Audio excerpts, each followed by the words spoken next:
Hello and welcome back to Stop and Go F1 for this, our review of the Mexican Grand Prix. A race that yesterday after the qualifying session, a race that I said promised to be very exciting. And as I sit here right now, can I say it was exciting?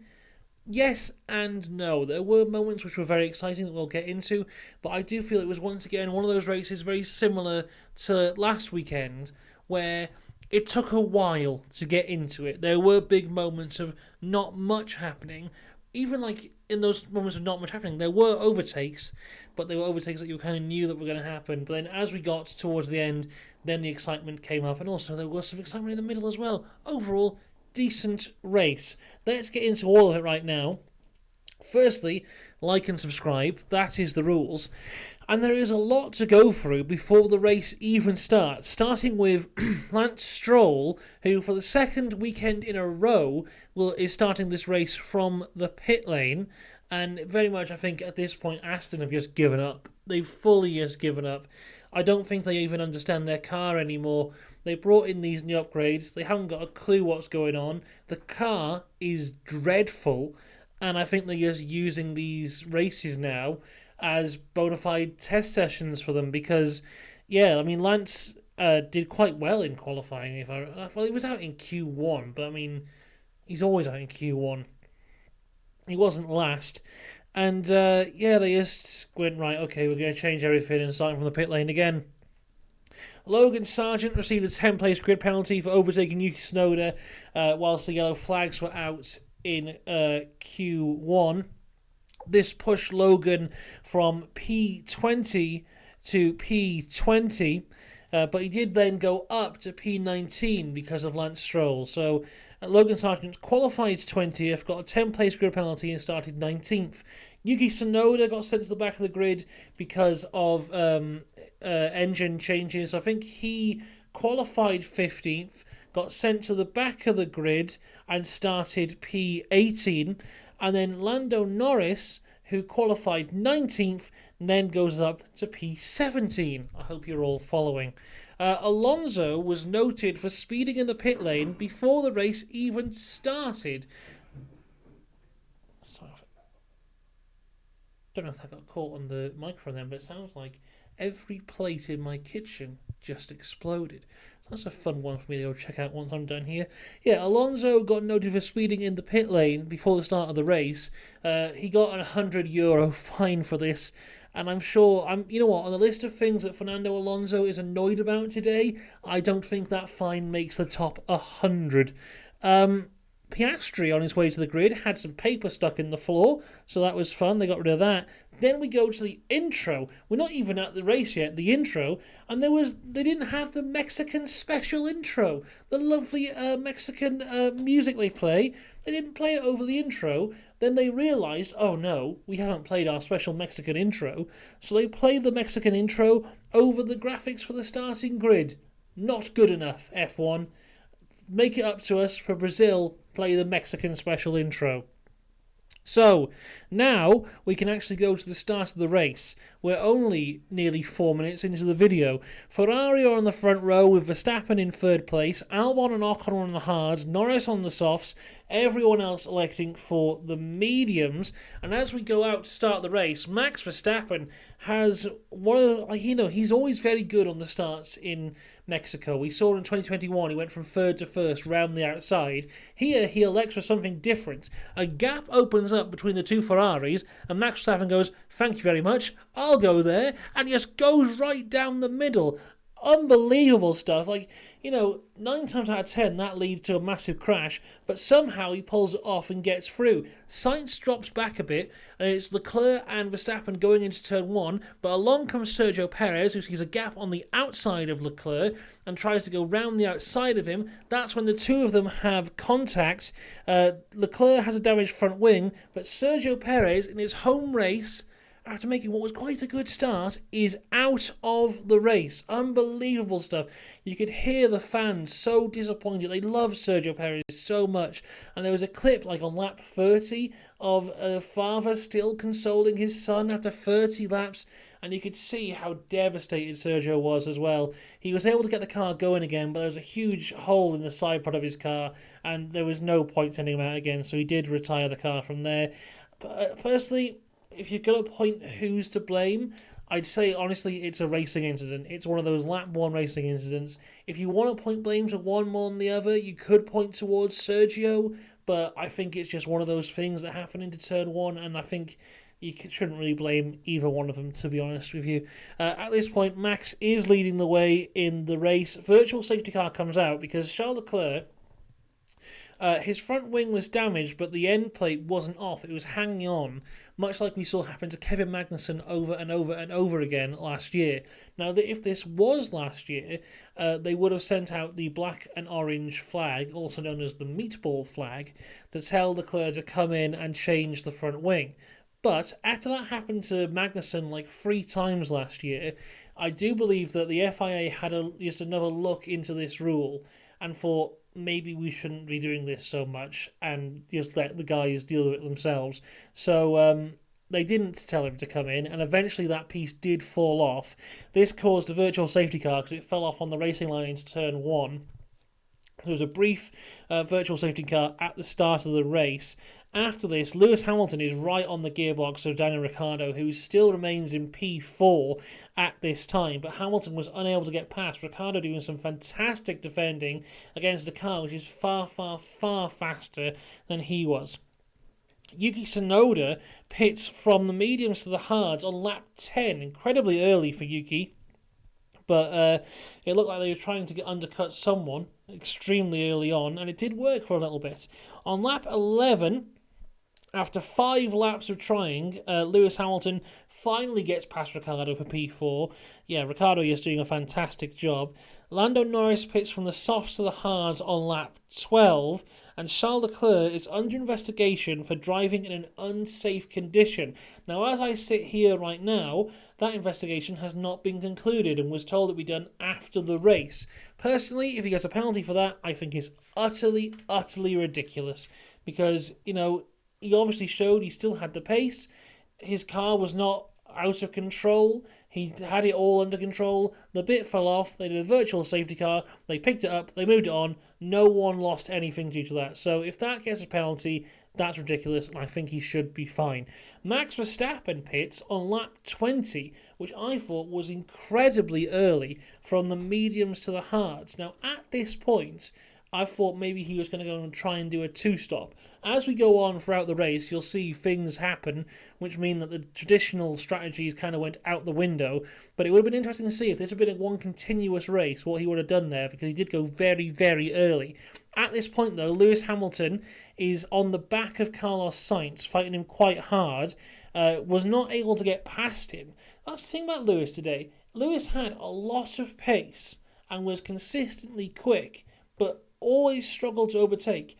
If it was against Ricciardo or Sainz, or even Leclerc he got later on, I think, due to the restart. But on wheel-to-wheel on-track racing, Hamilton's struggling a lot throughout this entire race. So he struggled against Sainz, and he pits on lap 25 to attempt a undercut. At this point, I thought Ferrari would respond by pitting Sainz straight away, but they don't. They say that they're confident within their strategy and they'll keep to it. A lot of people questioning this decision as it is a Ferrari strategy, but I do think it was quite a good idea, have confidence in your strategy and you stick to it. If it had been a normal race, I think we could have seen Sainz come back at the end, but as we carry on, we'll see why that maybe didn't happen. We have a few pit stops here then. On lap 26, it was Piastri in for the hards. He had a very slow stop. Russell pits on lap 27 for the hards. It was the hards for Ricciardo on lap 28. Hards for Sainz on lap 31. So it was about 6 or 7 laps after Hamilton. Then Leclerc is last to pit on lap 32. But Ferrari, using the magical power of hindsight, if they had a time machine, are probably wishing they'd waited a couple laps more, because on lap 33, Kevin Magnussen has a huge crash. It looks like the rear suspension just went out on him. He was just going over the curb, lost it entirely, spun into a wall. The entire back end was destroyed there, and the car was on fire briefly. Magnussen looked a bit shook up as he came out of the car. I think he is okay. I haven't heard anything else as we sit here right now, but hopefully he is okay. This does bring out the safety car. Max Verstappen was about 20 seconds ahead of Charles Leclerc at this point, so takes a free pit stop to the hards, which is a sensible decision to make for the Red Bull crew there, because they're not going to lose anything at all, no matter what happens. Lando Norris pits also, though, and he does lose a couple positions. He did not have the gap that Max did, so Lando loses a couple positions. Then as Lando comes out of the pits, the race is red flagged.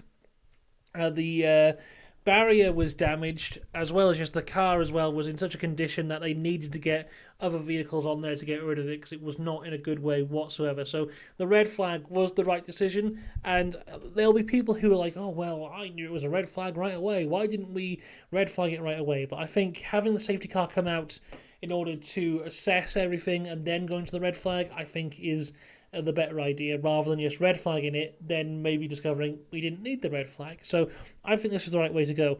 If Ferrari had waited a couple more laps to pit, and they could have just changed their tyres underneath the red flag, would have had track position and would have done this entire race without pitting once.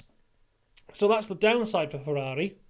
The upside was, though, they could change Leclerc's front wings. They did not change it in the pit stop because he still had good pace, and they would have lost a lot of time if he had pitted and changed the front wing. So they didn't change it in the pit stop, but they can change it now.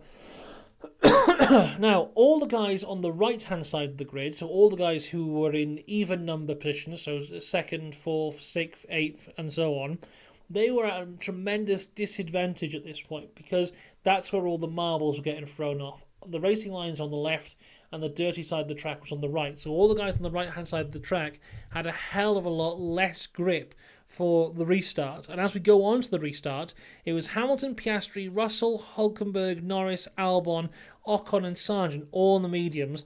Everyone else on the restart. As we start again, Max Verstappen gets a fantastic pull away from there.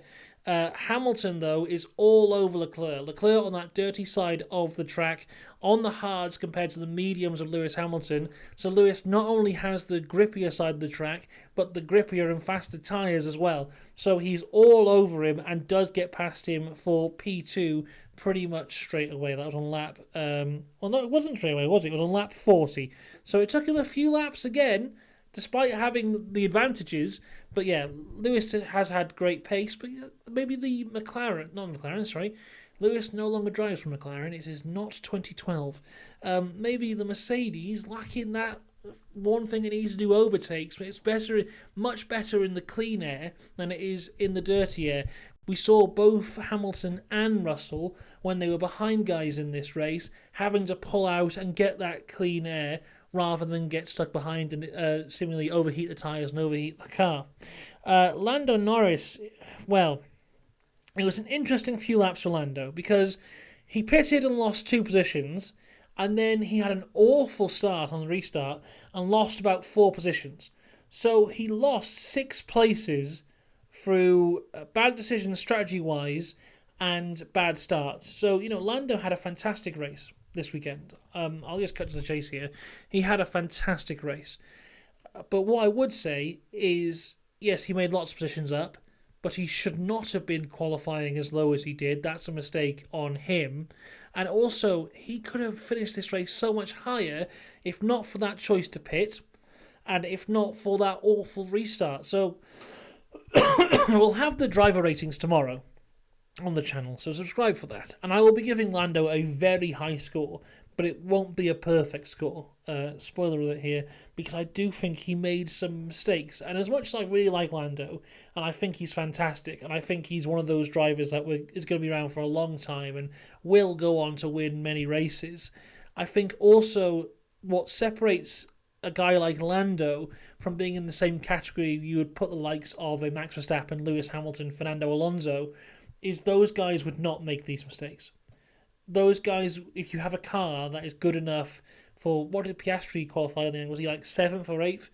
If that car is good enough for that, I don't think those guys would make those same mistakes and qualify that low, and I don't think they would have this bad kind of restart and lose the 4 places. I know you have your one-off races where you make mistakes and stuff, but there was quite a few mistakes for Lando within this race, despite everything else of him being on fire, absolutely brilliant. Right, back to the race though. Oh my goodness, everyone, it's our favourite segment. It's Snitch Watch. Our segment of the day when we report on who's snitching on who. And at this point, it was Russell on Sainz for moving under braking. Further back, Yuki and Piastri start their little battle for P6. Yuki Tsunoda has had a fantastic race as well. Much like Lando, was in a car which should have been much higher, but unlike Lando, it wasn't Yuki's fault that he was much lower. That was due to grid penalties, but made his way through the grid very well, had that early pit stop, massively benefited for him, and then he was able to change his tyres under red flag as well and keep the position he had retained there. So overall, some good stuff for Yuki up until this point.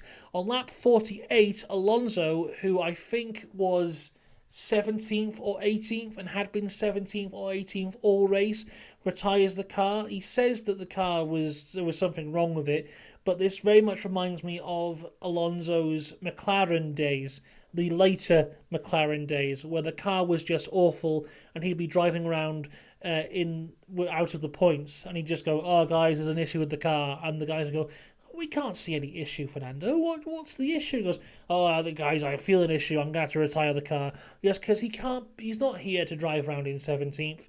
And the story of Aston this year will be studied forever, I think. How you can take a car which is far and away the second best car on the grid, and by the end of the season, you could argue this weekend, or you could make a very, very, very solid argument that the Aston Martin was the worst car this weekend because everyone else was good. I mean, who else could you argue had a bad race? I mean, Haas, maybe, but Hulkenberg was driving in the points for the majority of the race. Williams scored points. AlphaTauri scored points. Aston, far and away, the worst team on the grid this weekend, and that is shocking when you think of how they started the year. As we go into lap 49, though, Yuki Tsunoda hits Oscar Piastri. Yuki going for the overtake around the outside into turn 1, and moves across far too early and clips him there, spins off. Yuki Tsunoda, who started the race P18, had got himself up to P8, and then went right back down to P17, which was devastating for Yuki because he'd been very good up until that point. Piastri at this point has got damage on his car. I don't actually think this was the first time Yuki and Piastri had a little tap as well. I think they had before. So Piastri with quite a bit of floor damage at this point, a hell of a lot slower than Lando Norris. So he lets Lando through for P7 on lap 56, so Lando can try and hunt down George Russell.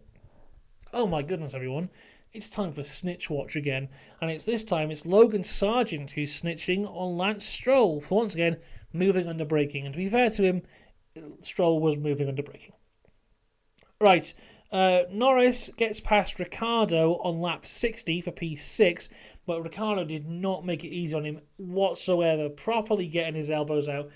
For me, Ricciardo was driver of the day this weekend. To have that AlphaTauri qualifying in the position he did, to consistently stay in those upper positions, to be fighting like this against cars much faster than him.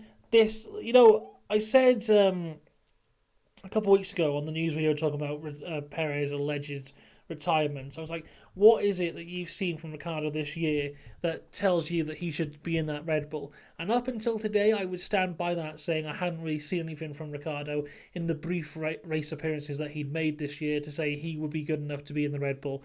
My God, this race, I've turned my opinion 100%. Ricciardo, his performance this weekend has been exceptionally good, really fantastic. But Norris does get past him for P6, and then Norris is chasing down George Russell, and on lap 67 he gets past him for P5 with an absolutely fantastic move. Goes down the second DRS straight, gets Russell to get his car offline, really just messes up through that little chicane, pulls alongside him into turn 7, is it? 1, 2, 3, 4, 5, 6, turn 6, where you don't really see much overtaking unless you're playing the F1 video game, really gets him through there. Fantastic stuff from Lando Norris.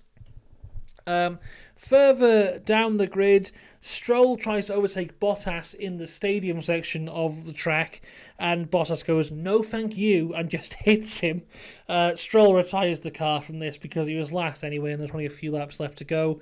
And as we cross the line for the final time of the day, Max Verstappen wins, setting a new F1 record for most wins in a year. The previous record was held by Max Verstappen, 15 wins in the year. New record is held by Max Verstappen, 16 wins on the year for Max Verstappen. Tremendous achievement there for him. He's also got his new little streak of wins in a row. He's on 4 at the minute, so he's only 6 off his own record. In second place was Lewis Hamilton. For the third year in a row, we have a Max and Lewis 1-2 for the Mexican Grand Prix. Lewis also gets the fastest lap on the final lap. Leclerc comes third to a lot of boos from the Mexican fans. Not happy about what happened on lap 1, even though it wasn't Leclerc's fault. Sainz brings it home in 4th. Good result for Sainz, but once again is just in a kind of little world of his own. He has been for the last few races as Sainz, just kind of driving around by himself, then finishes in a good position. Lando Norris, fantastic race for him in P5. You know, if it wasn't for that bad restart, if it wasn't for that pit stop he didn't necessarily need, I don't see why he would have beaten Sainz. I'm 100% sure he would have beaten Sainz, and who knows, maybe he could have got onto the back of Leclerc. He had the pace. George Russell in 6th, yet again a lot like last weekend in Texas, where Lewis has a hell of a lot of pace, and just George doesn't. He just wasn't there. Daniel Ricciardo finishes in 7th. Amazing result for him. A couple more laps, and he would have beaten Russell as well, because he was right on the back of him at the end there.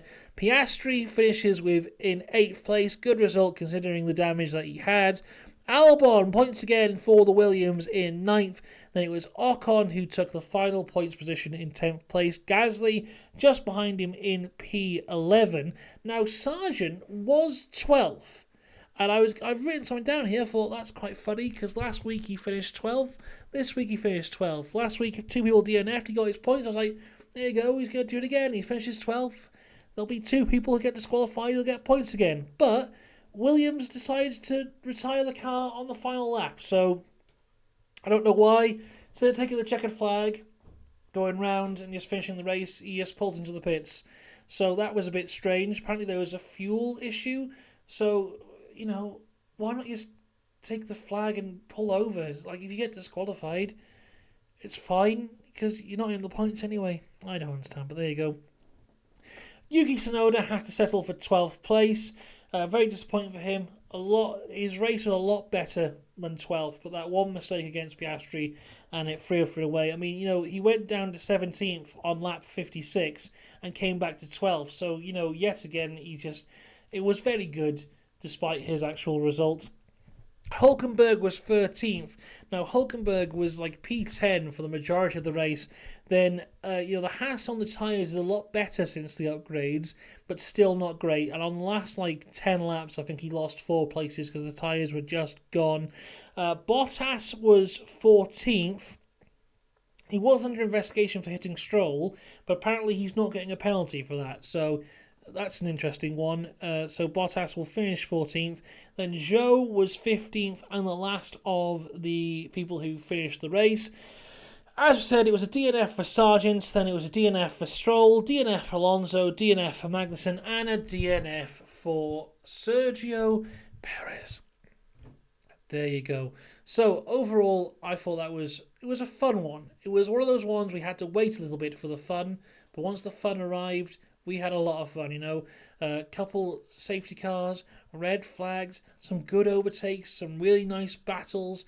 There was something for everyone here this weekend, and hopefully Leclerc won't get a penalty, because if he has a 5-second penalty, Sainz was only 4 seconds behind him, so that would promote Sainz to that podium position there. So one to watch, but I think he should be fine.